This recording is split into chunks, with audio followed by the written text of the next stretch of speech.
Hello, everybody tuning in from around the world. This is the Fantasy Football Fanatics podcast, the official podcast of thefantasyfootballfanatics.com. It is Tuesday, February 5th. Welcome to the show. I'm your host, Griffin Palmer, joined by absolutely nobody, but that's fine. Today, we have an interesting show for you guys today. Today, we're going to be taking a look at some hot takes and interesting facts from the 2018 season. We'll talk a little bit about the Super Bowl, bring you all the top headlines from around the league. Lots of stuff to get to today, and we're going to try and get through it relatively quickly. If you are listening to the show, it's your first time here, welcome everybody. Make sure you subscribe wherever you are listening. We are, again, year-round, every Tuesday and Friday, bringing you all the information you need to hopefully win your fantasy titles. Rate, review the show wherever you are listening. We are all over the webs, and if you want to go a step further and support the show, head over to patreon.com/thefantasyfootballfanatics. Get yourselves a bonus podcast every single week. With that being said, though, let's go ahead and move on to our warm-up, which is Super Bowl 53 recap.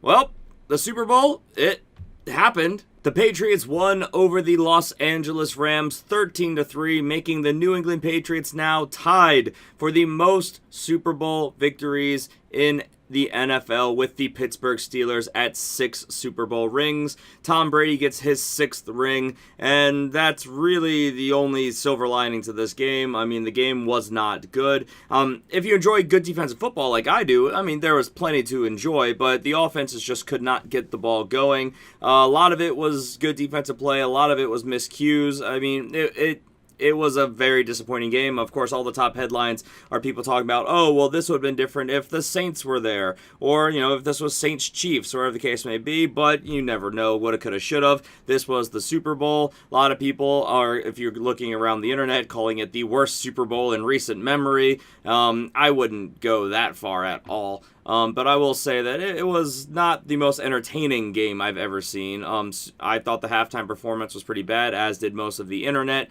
Some good commercials. There were some good commercials, some very, very funny ones, and some pretty epic ones. But yeah, as far as the game goes, not a ton to talk about or recap. The big news, and this was incredibly appropriate, and myself and everyone else that I talked to agreed before this was announced, this should be the case. Julian Edelman was the MVP of Super Bowl 53. He was uncoverable. He made big plays. He made plays after the catch. He was basically 5 yards off his defensive back the entire game. So incredibly well-deserved Julian Edelman. That's just awesome for him. So yeah, that was the Super Bowl. And now we switch gears, and the 2018 season is no longer current. It is in the past. We are now officially looking forward to the 2019 season. Everything we talk about now will be, and when we say next year or this year, we'll be referring to 2019, and 2018 is now in the past tense. With that being said, let's move to some of our top headlines from around the league, some league-wide headlines now that the game has been played and the Super Bowl is over, as is the 2018 season. The Miami Dolphins have officially hired New England Patriots linebackers coach Brian Flores to be their new head coach. Fun fact, 13th head coach in franchise history, so congratulations to him. Seems like the Dolphins got their guy. They waited long enough. And the Bengals have officially named Los Angeles Rams quarterback coach Zach Taylor as their new head coach. So, a couple new hirings around the league. Also, this was a bit of interesting news. The Oakland Raiders, they will not be playing in Vegas in 2019. The details as to why are still kind of up in the air, the delays in construction. But they will be playing the 2019 season in San Francisco. Again, in a baseball stadium. They're going to be playing in Giants Stadium at Oracle Park, formerly AT&T Park. So the Raiders are now the San Francisco Raiders for a season, I guess. I mean, this is all kind of up in the air. This has not been officially announced, but this is what all the reports are coming out from the team. As of this recording, the official statement has not been made. We'll get a lot of details very soon, possibly by the time you're listening to this podcast. In quarterback news, some good news here. The Green Bay Packers quarterback Aaron Rodgers is expected to not need any sort of surgery on his injured left knee during the season, and that should make him available for the entire team's offseason program. News here is that they're going to be starting their preseason and their offseason program earlier. They're implementing a whole new system, lots of changes coming to Green Bay, and so this is the best case scenario as far as I'm concerned. Whenever you bring in a new head coach or coordinator, it takes a while for these things to gel. Usually it takes 2 seasons. I have faith in Aaron Rodgers and the Green Bay offense of getting down a new system in the first season and hopefully quickly, and having their offensive leader, the leader of that team present, I think will be huge for the Green Bay Packers, so that's good news there. And the Philadelphia Eagles are reportedly planning on picking up the $20 million option in Nick Foles' contract for the 2019 season. No surprise there, they want him under contract so they can trade him. So that is obvious, and that is the news. Other bit of news, there is, of course, the Hall of Fame the class that is announced for 2019. We have cornerback Champ Bailey, he played from 99 to 2013. We have owner of the Denver Broncos, Pat Brolin, from 1984 to obviously present. We have a contributor, as he is titled. We have Gil Brandit. He was with the Cowboys from 1960 to 98, and he's now with the NFL from 95 to present. We have former tight end Tony Gonzalez, big-time fantasy weapon, ends his career with the second most receptions in NFL history.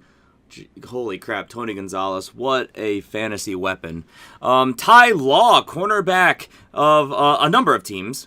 He was with the Patriots from 95, where he was drafted, got himself 3 Super Bowl rings there to 2004. Then he was with the Jets for 2005, the Chiefs from 2006 to 2007, back with the Jets in 2008, and then one final season with the Denver Broncos in 2009. Kevin Moway, I'm so bad with saying his name, center.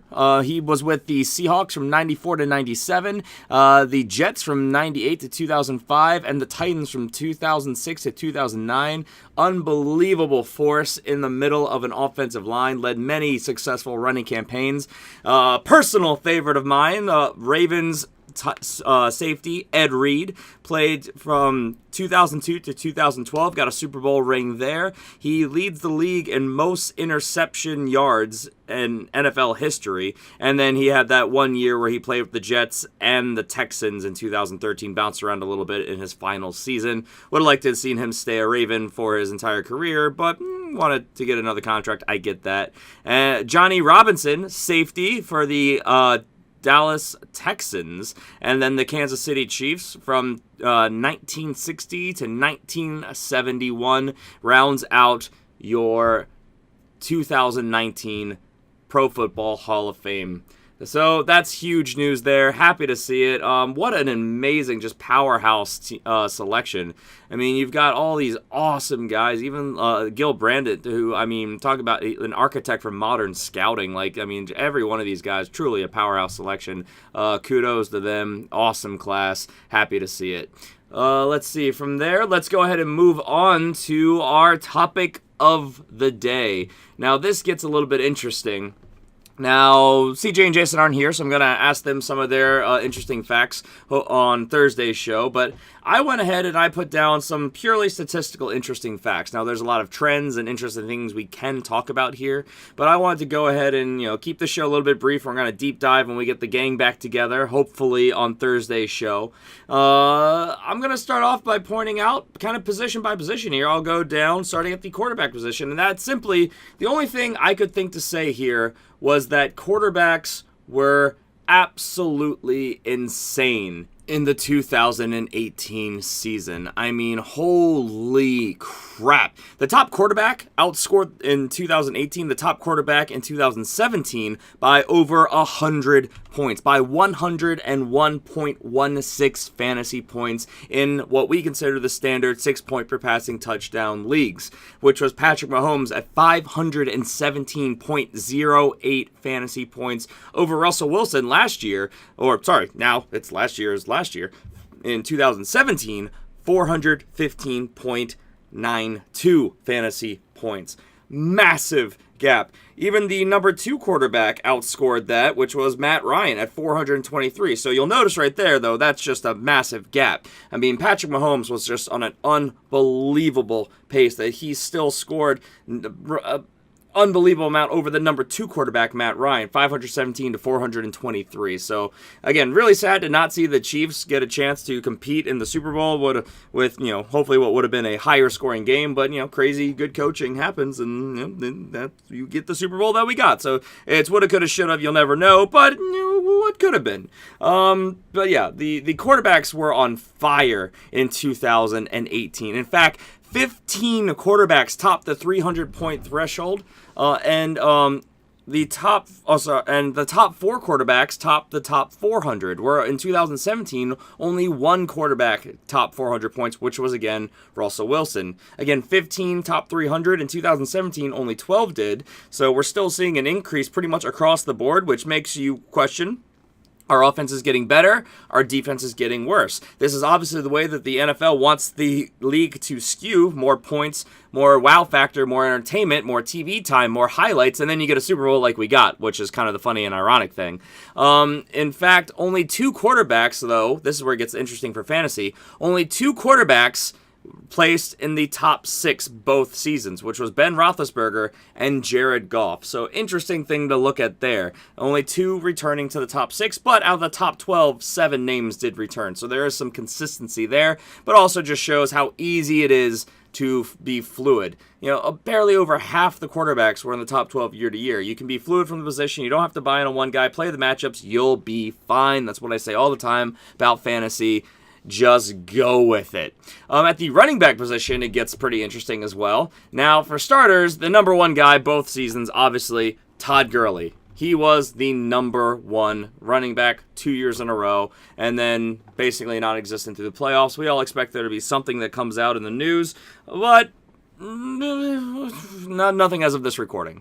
Another interesting kind of sub-fact, though, the number 4 running back was also Alvin Kamara both seasons. So it's interesting. If we put this in a consistent timeline, you'll know Todd Gurley's the number 1 and Alvin Kamara's the number 4 every year going forward, right? Heavy sarcasm there. And if you extend though to the top 7, because we looked at the top 6, because the top half of the number 1, the elite. If you extend that to the top 7, the Pittsburgh Steelers had a running back each season. Of course, this past year, James Conner, who placed at number 7 for this list, but Le'Veon Bell at number 2 in 2017. So just something interesting to look at there. Mass fluctuation at the position once you get past those guys. A lot of names that were in the top 12 this year were not there last year, and obviously, therefore, vice versa. So something to definitely note, running backs volatile. You gotta pay attention to the matchups. You gotta pay attention to the situations. You have to draft depth because of injury. There are all these variables that we're always talking to you about fantasy running backs, and the top finishes kind of reflect that from year to year, as we're looking at right here. Only 2 finish in the top 6 from 2017 to 2018. And then another interesting thing, going to now the wide receiver position, increased points across the board as well. Again, offense has scored a lot more points this year. Now, to be fair, we mentioned how from 2016 to 2017 we saw a regression in offense. Well, maybe 2018 was a return to the mean, or in some cases it just exploded because the offensive performance of some of these teams were incredible. The top 4 wide receivers outscored the number 1 wide receiver in 2017. So we had Tyreek Hill, Antonio Brown, Devonta Adams, and DeAndre Hopkins all outscored the number 1 wide receiver, which was DeAndre Hopkins, again, in the 2017 season. So DeAndre Hopkins, some consistency there, something to monitor as well. But definitely something worth watching.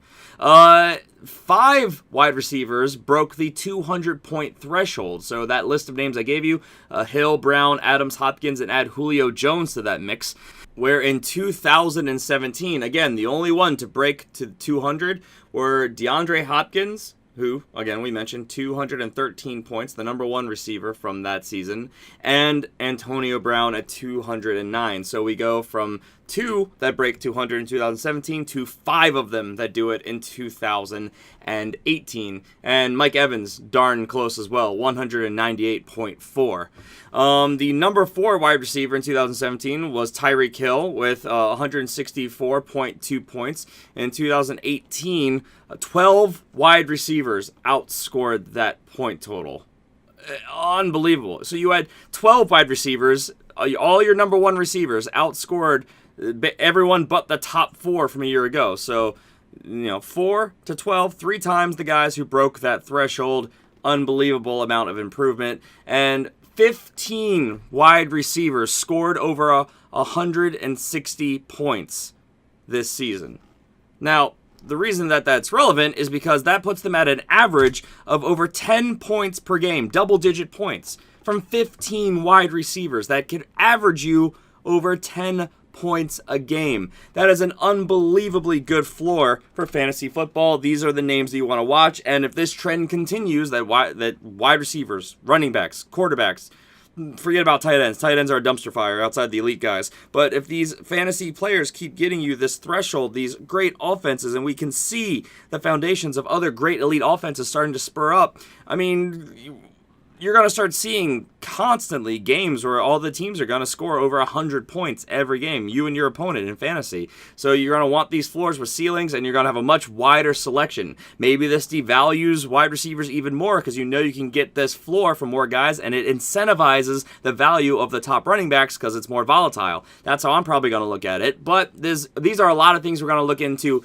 in depth in the coming weeks and months, which is going to be something we're going to start doing very, very, very seriously starting on Friday's show. So with that, I'll get out of here. Those are just some of the interesting facts that I'm looking at right now. Obviously, we can get you some cool narratives and fun facts and stuff like that cover a wide range of things, but you know me, I'm the analytics guy, and I'm looking at pure stats, trends, and the way things played out. And now that we have hard data from one season to another, the massive increase at quarterback, running back, wide receiver, it's undeniable how these things played out. Now, of course, you have to throw in a lot of variables, which we'll be looking at. Scheduling, home road splits, obviously their matchups in general, and there's just so many things, weather even to an extent, injuries around them. There's so many things to take into account here, but the hard numbers end of season shows a increase in scoring from 2017 to 2018, and consistency at certain positions, which is going to make it so that I'm going to take that information into my rankings, which, crazy fantasy fan that I am, I've already begun for the 2019 season.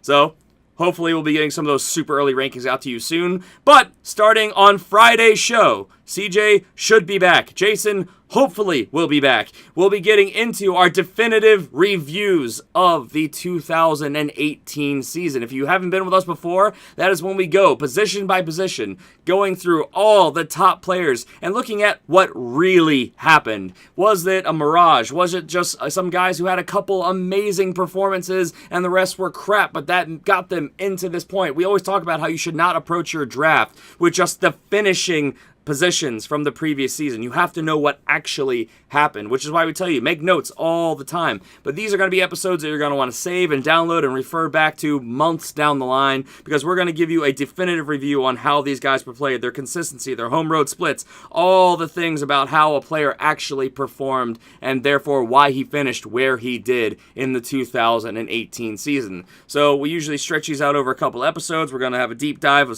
of information. Make sure you guys subscribe wherever you're listening, though. Remember, rate, review the show. It goes a long way to support the show. Give us feedback. We're always looking to improve. And again, if you want to follow us, the easiest way to interact with us and follow the show, besides subscribing wherever you're listening, Google, Apple, Stitcher, Podcast Addict, YouTube, soon to be on upcoming platforms, which we'll be announcing in the not too distant future, a couple new exciting things. You can follow us on social media as well, on Twitter, for instance, at the FF Fanatics, easiest way to get questions into us, or individually, I'm at GPalmerFFF.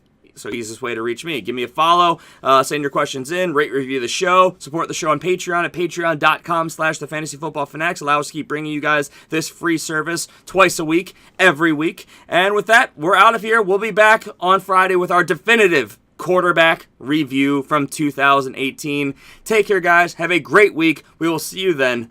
Bye, guys.